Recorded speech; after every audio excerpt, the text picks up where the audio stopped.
DJ ओम शंकर परसा खरभिंडा।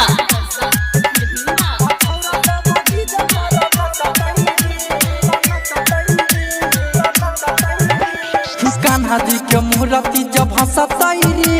अछौरा सब DJ पर नचतई रे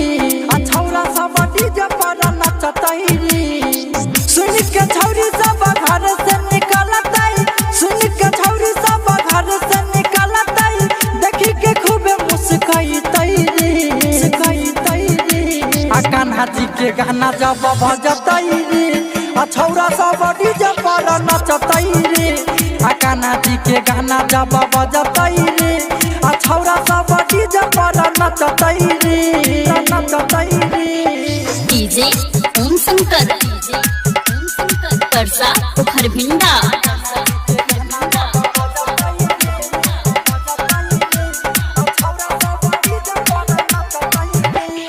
मटकी जे फोइरे देतै घरा दौड़ैतै देखी के लभारा ओकर खूबे मुस्काइतै देखी के लभारा ओकर खूबे मुस्काइतै मटकी जे फोइरे देतै घरा दौड़ैतै देखी के लभारा ओकर खूबे मुस्काइतै भैर मुँह मखन लगाइतै रे अछौरा सब डीजे पर नचतै रे आ कान्हा जी के मूर्ति जब हंसतै रे अछौरा सब डीजे पर नचतई रे आ कान्हा जी के गाना जब बजतई रे आया के पीछे छौरा सब नचतई रे। डीजे ओम शंकर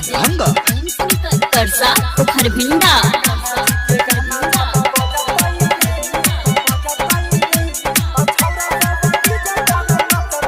राहिटर बसंत जब मूर्ति उठाइतै सोनू दर भंगिया के गाना बजाइतै सोनू दर भंगिया के गाना बजाइतै राहिटर बसंत जब मूर्ति उठाइतै सोनू दर भंगिया के गाना बजाइतै भगती में सब कोई झूमतै रे